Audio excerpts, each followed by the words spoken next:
Hello everyone, my name is Đặng, Tiên, a student at class 6-3 at Thái Secondary School. Now, I'm going to present my test. As far as it's known, books are very familiar to us, and they have the ability to change the reader's perception and soul. For me, fairy tales are always the most interesting things, especially the story of Hassan. It has educated us about the tolerance, bravery, and diligence once upon a time. Hassan was an honest, naive, and gullible person. Many times he was deceived by Lý Thông mother and him. He was always kind, tolerant, and heroic in each battles with the goblins. Finally, with all his good qualities, he rescued the princess. They got married. Not long after, he ascended the throne and ruled over his vast kingdom. Although Hassan became crowned the king, the position that everyone wants and craves to have, Hassan was extremely confused and had many difficulties in ruling this huge kingdom. Under him were many mandarins, cunning generals wanting to usurp the throne, but Hassan was extremely naive. Therefore, he and the kingdom were in danger. If only the former king, the princess's father, was still alive, he would be able to pass on his experience and teach Hassan. But now, there was no one to teach him. The princess, who was now the queen, could only comfort him, feel pity for him, because according to the rule, she had no power in politics. By way of consequence, the kingdom got worse and worse. Although Hassan was able to bring peace to the vassal countries, in the court, the mandarins became more and more rebellious and violent. Hassan became helpless, bored, and frustrated with what he was doing. To help Hassan get over the difficulties, the queen advised that the young king should read books. Hassan was still clumsy and didn't know what to do. He said, "Queen, I know you wish everything would be better, but in my opinion, reading books will only waste more time, and it would make me have no time to control the court. How can I have time to read books?" The queen just looked at Hassan and smiled and led him into a very strange room. The door opened. Around the room was covered with dozens of towering shelves filled with neatly arranged books. The whole room looked so magnificent, it felt like a maze. The queen showed Hassan around the room, then stopped and said to him, "This is the royal library, dear."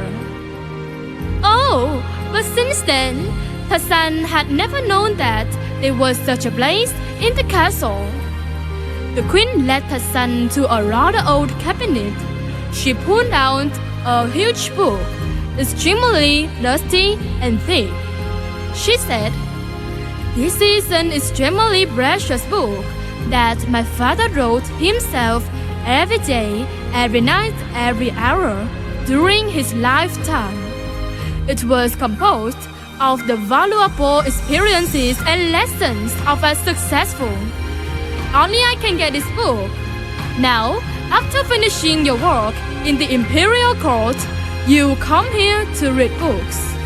In addition to this book, there are many other great books that you should read. If you don't have time, then whenever you feel restless or tired, take a book, go outside into the garden and enjoy it, and you will definitely be more interested and work better."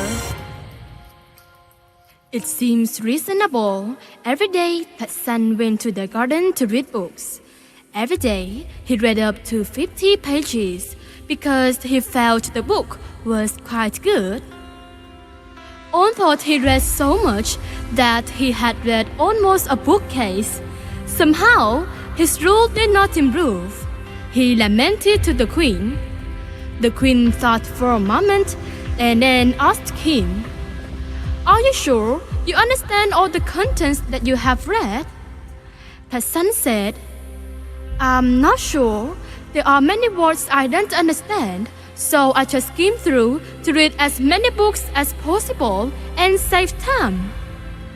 Suddenly, the queen sighed and said to him, "Oh my dear, the value of reading books is not how many books you read, but the importance is what we learn from it and how we apply it into our life. Instead of reading books without doing anything, you had better go to work."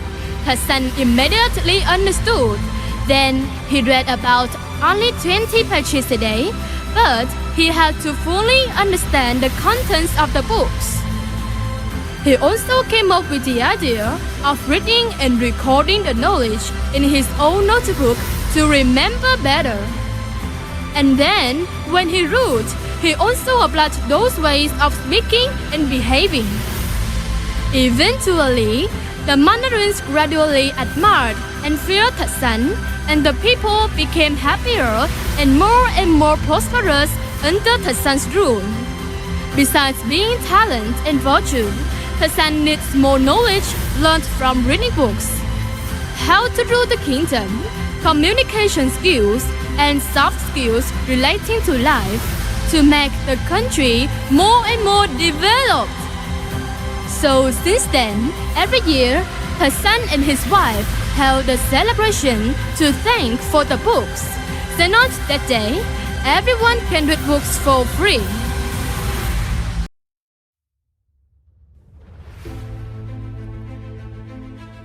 Indeed, reading books not only gives us joy, but also enrich our knowledge.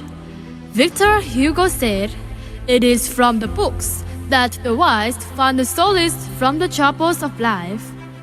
Although everyone knows it, not everyone understands the benefits.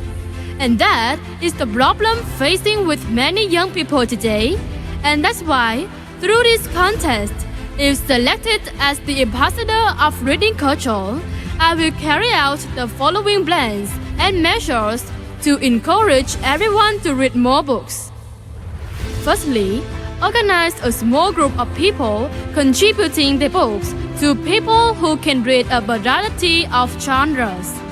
Next, explain the benefits of reading books to everyone. Next, hold a reading contest with the rule, whoever reads the most books will be the winner. Next, organize a small contest with the topic, tell about your favorite books, and express your feelings about your beloved books. And next, bring books with you wherever you go to make full use of your free time reading more books, especially e-books.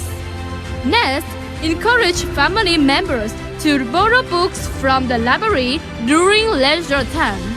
Next, actively participate in reading activities organized by the school, such as reading festival, telling stories contest. Next, help the librarian arrange books and decorate the library, introduce new books, make the library more beautiful to attract friends to read more books. Next, you and your friends often go to the school library, local bookstores to buy or borrow books and then introduce them to families and friends. Last but not least, persuading and supporting the blind and the disabled people to read suitable books for them to have a better life. Thank you for your listening.